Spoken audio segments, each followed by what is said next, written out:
insurance offices and treasury centers of global companies which are set up in IFSC. Further, to claim benefits, the cut-off date for commencement in IFSC has also been extended by 5 years to 31/3/2030. Category 1 and Category 2 AIFs are undertaking investments in infrastructure and other such sectors.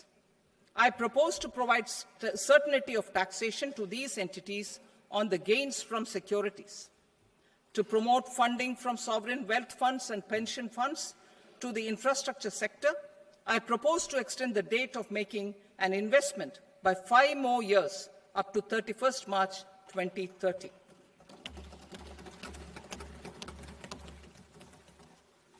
Personal income tax reforms with special focus on middle class.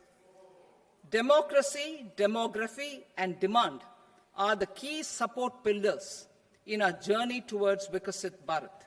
The middle class provides strength for India's growth. This government, under the leadership of Prime Minister Modi, has always believed in the admirable energy and ability of the middle class in nation building. In recognition of their contribution,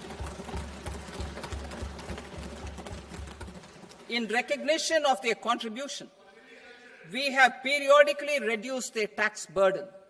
Right after 2014, the nil tax slab was raised to 2.5 lakhs of rupees, which was further raised to 5 lakh rupees in 2019 and to 7 lakh rupees in 2023. This is reflective of our government's trust on the middle-class taxpayers. I am now happy to announce that there will be no income tax payable up to income of 12 lakh rupees.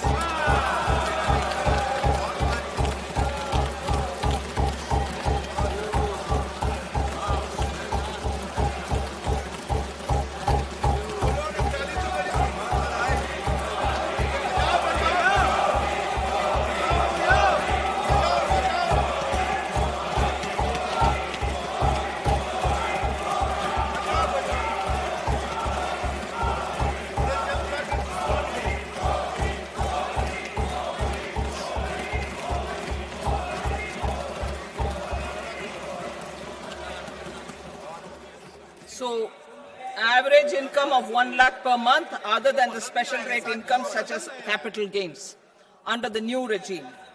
This limit will be 12.75 lakh for salaried taxpayers due to the standard deduction of 75,000.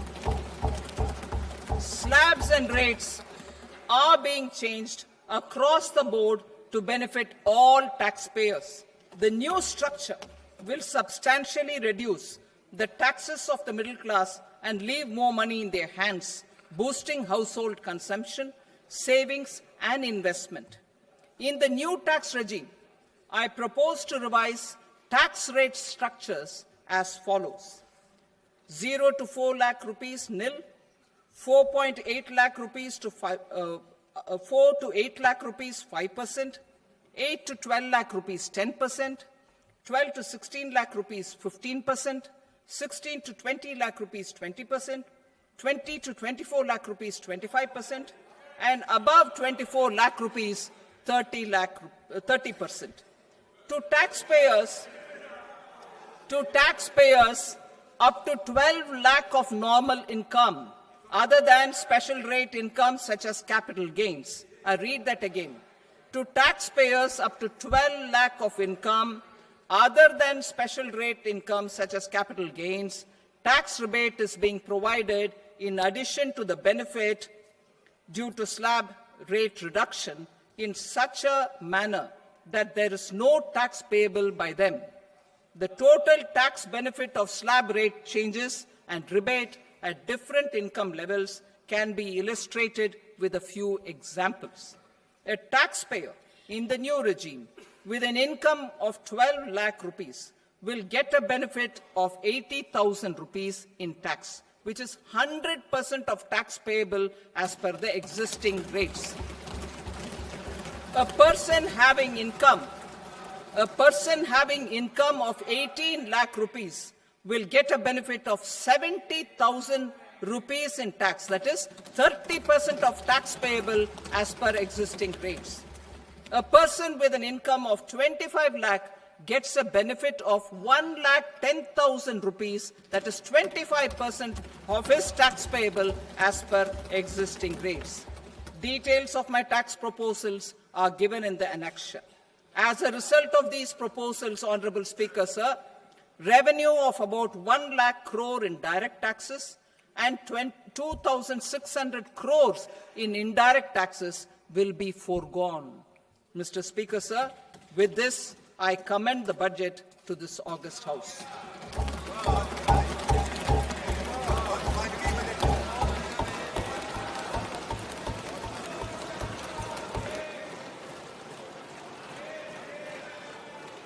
Item number 2, Srimati Nirmala Sitharaman. Sir, with your permission, I rise to lay on the table the following statements under Section 3(1) of the Fiscal Responsibility and Budget Management Act 2003. Medium-term fiscal policy cum fiscal policy strategy statement and macroeconomic framework statement. Item number 3, Srimati Nirmala Sitharaman. Sir, with your permission, I rise to move for leave to introduce the Finance Bill 2025. प्रश्न ये है कि विधेयक को Question is that the bill may be allowed to be introduced. Those in favor may say ayes. Those against may say noes. I think the ayes have it. The ayes have it. The permission has been granted. Honorable Minister will now please introduce the bill. Thank you. सभा की कार्रवाई The proceedings of the House are adjourned till Monday, 3rd of February, till 11 o'clock in the morning.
Right, Gurujada Apparao had said, Deshamante matti kadoy, Deshamante manushuloy, meaning a country is not just its soil, a country is its people.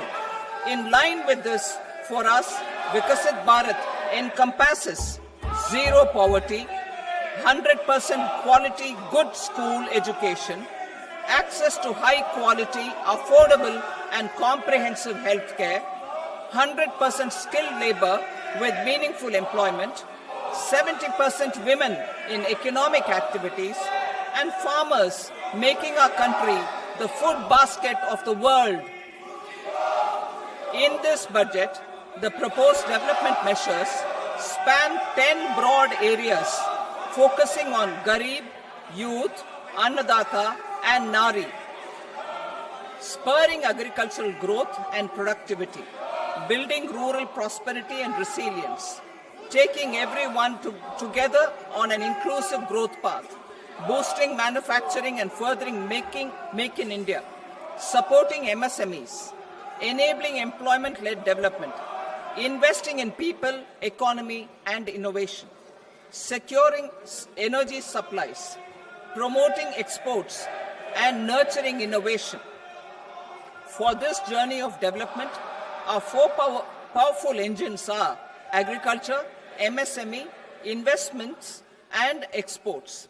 The fuel, our reforms, our guiding spirit, inclusivity, and the destination, Vikasit Bharat. This budget aims to initiate transformative reforms across 6 domains. During the first 5 years, these will augment our growth potential and global competitiveness. The domains are taxation, power sector, urban development, mining, financial sector, and regulatory reforms. Agriculture as the first engine. Now I move to specific proposals, beginning with agriculture as the first engine.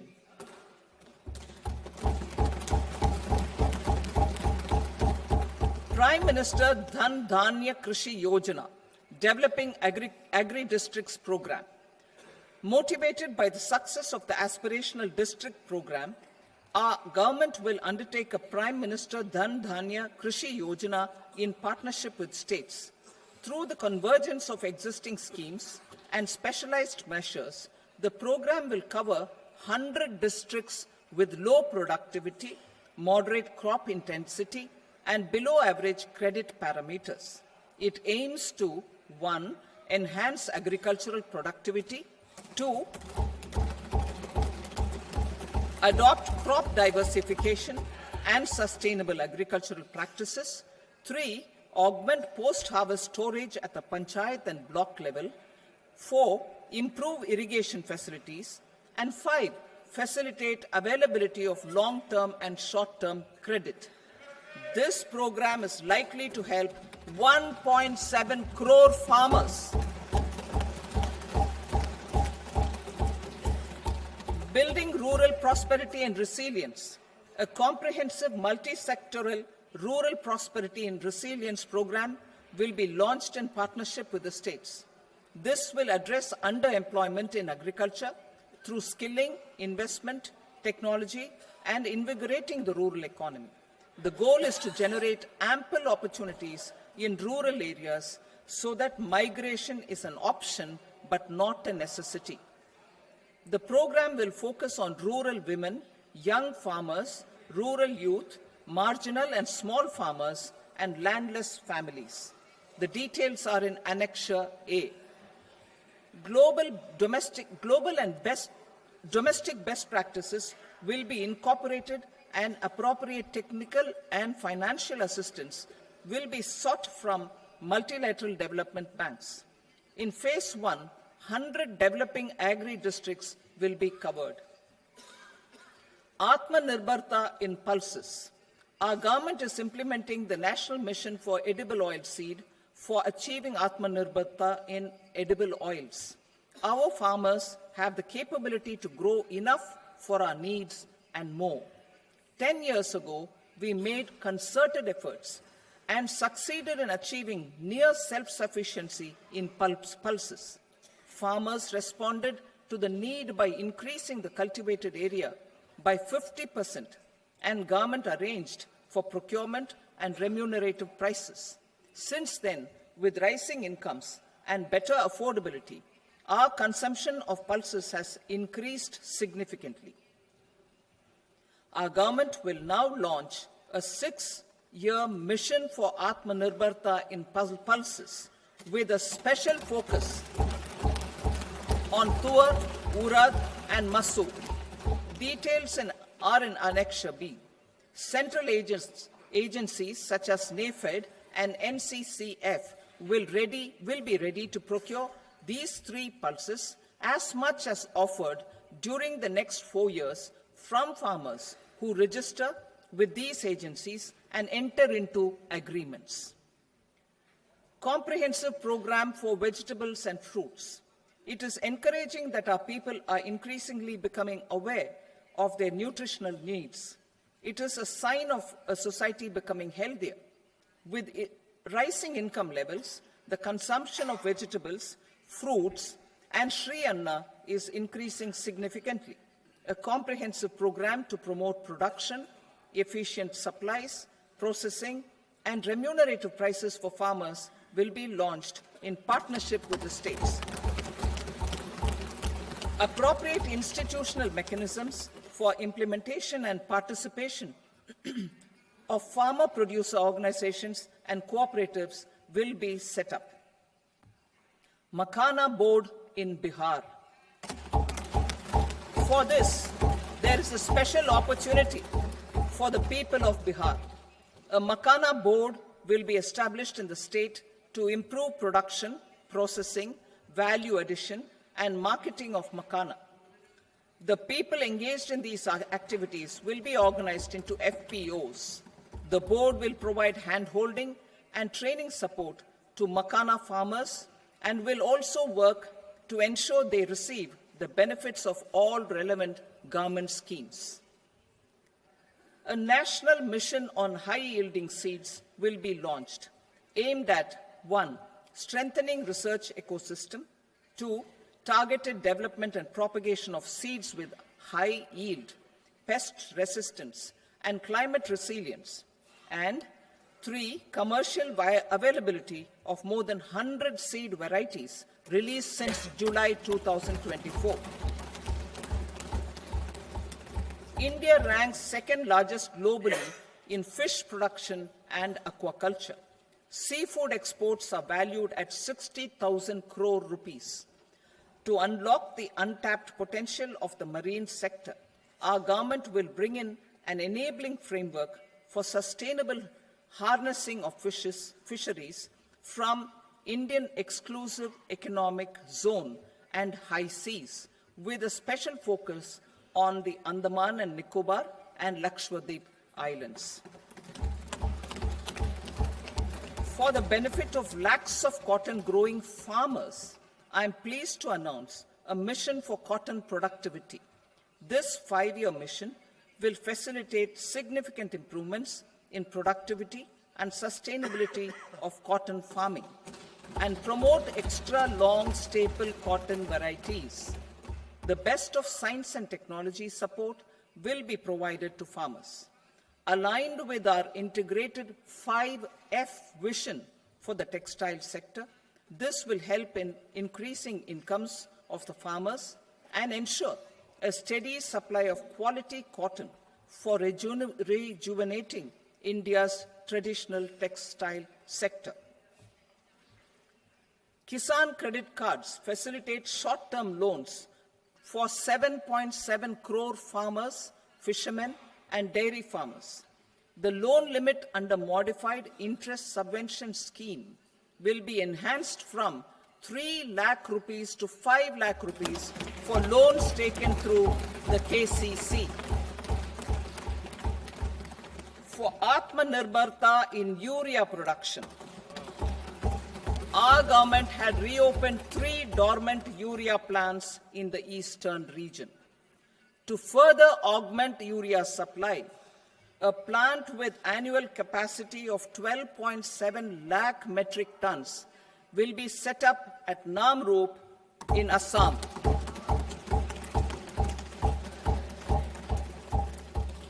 India Post, with 1.5 lakh rural post offices, complemented by the India Post Payment Bank and a vast network of 2.4 lakh Dak Sevaks, will be repositioned to act as a catalyst for the rural economy. Details are at Annexure C. India Post will also be transformed as a large public logistics organization. This will meet the rising needs of Vishwakarmas, new entrepreneurs, women, self-help groups, MSMEs, and the large business organizations. Our government will provide support to NCDC for its lending operations for the cooperative sector. MSMEs as the second engine.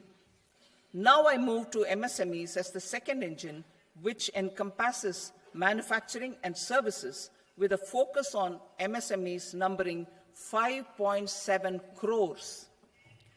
Currently, over 1 crore registered MSMEs employing 7.5 crore people and generating 36% of our manufacturing, have come together to position India as a global manufacturing hub.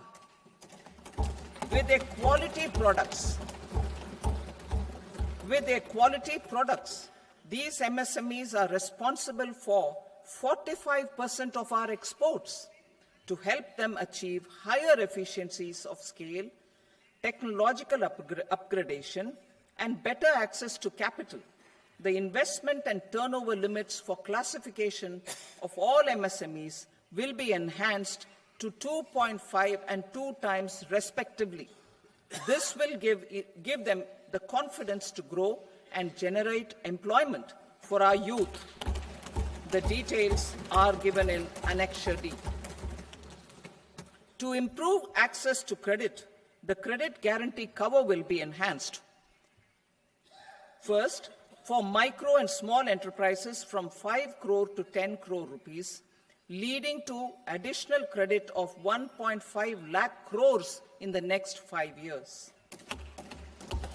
Second, for startups from 10 crore rupees to 20 crore rupees, with the guarantee fee being moderated to 1% for loans in 27 focus sectors which are important for Atmanirbhar Bharat. And for well-run exporter MSMEs, for term loans up to 20 crore rupees. Also for the micro enterprises, we will introduce customized credit cards with a 5 lakh rupee limit for micro enterprises registered on Udyam portal. In the first year, 10 lakh such cards will be issued. Fund of funds for startups. The alternate investment fund, AIFs, for startups have received commitments of more than 91,000 crores rupees.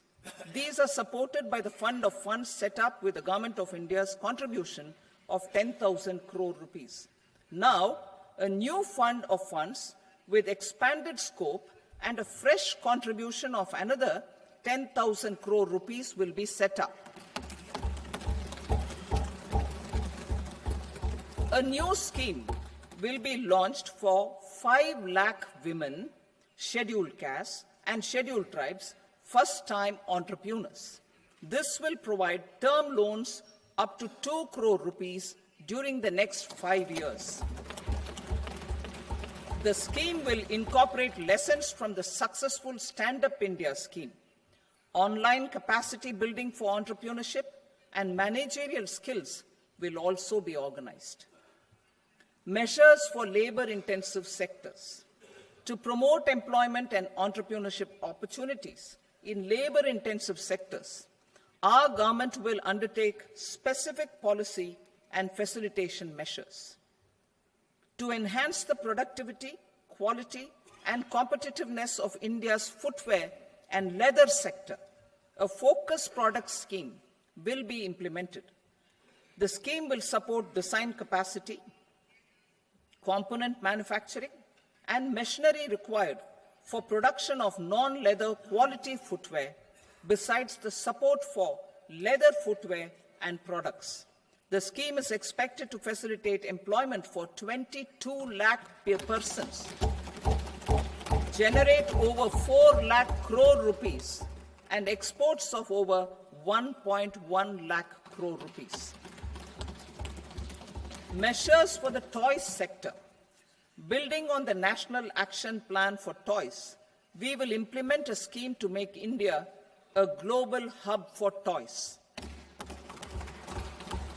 The scheme will focus on development of clusters, skills, and a manufacturing ecosystem that will create high-quality, unique, innovative, and sustainable toys that will represent the Made in India brand. Support for food processing. In line with our commitment towards Purvodaya, we will establish a National Institute of Food Technology, Entrepreneurship and Management in Bihar. The institute will provide a strong fillip to food processing activities in the entire eastern region. This will result in 1. Enhanced income for the farmers through value addition to their produce, and 2. Skilling entrepreneurship and employment opportunities for the youth. Manufacturing mission, furthering Make in India. Our government will set up a national manufacturing mission covering small, medium, and large industries for furthering Make in India by providing policy support, execution roadmaps, governance, and monitoring framework for central ministries and states. Details are in Annexure E. Given our commitment to climate-friendly development, the mission will also support clean tech manufacturing. This will aim to improve domestic value addition and build our ecosystem for solar PV cells, EV batteries, motors and controllers, electrolyzers, wind turbines, very high voltage transmission equipment, and grid-scale batteries. Investment as the third engine. Now I move to investment as the third engine, which encompasses investing in people, investing in the economy, and investing in innovation. Investing in people. Saksham Anganwadi and Poshan 2.0. Saksham Anganwadi and Poshan 2.0 program provides nutritional support to more than 8 crore children, 1 crore pregnant women and lactating mothers all over the country, and about 20 lakh adolescent girls in aspirational districts and the Northeast region. The cost norms for these nutritional support will be enhanced appropriately. Atal Tinkering Labs. 50,000 Atal Tinkering Labs will be set up in government schools in the next 5 years to cultivate the spirit of curiosity and innovation and foster a scientific temper among young minds. Broadband connectivity to government secondary schools and PHCs. Broadband connectivity will be provided to all government secondary schools and primary health centers in rural areas under the BharatNet project. Bharatiya Bhasha Pustak scheme. We propose to implement a Bharatiya Bhasha Pustak scheme to provide digital form Indian language books for schools and for higher education. This aims to help students understand their subjects better and in their language. National Centers of Excellence for Skilling. Building on the initiative announced in the July 24 budget, 5 national centers of excellence for skilling will be set up with global expertise and partnerships to equip our youth with the skills required for Make for India, Make for the World manufacturing. The partnership will cover curriculum design, training of trainers, and a skills certification framework and periodic reviews. Expansion of capacity in IITs. Total number of students in 23 IITs has increased 100% from 65,000 to 1.35 lakh in the past 10 years.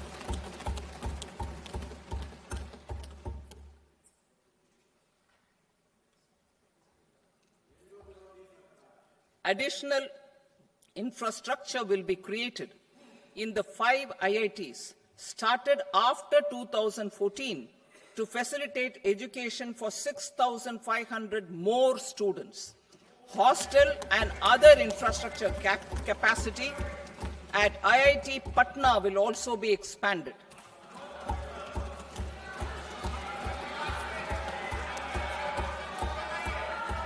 Center of Excellence.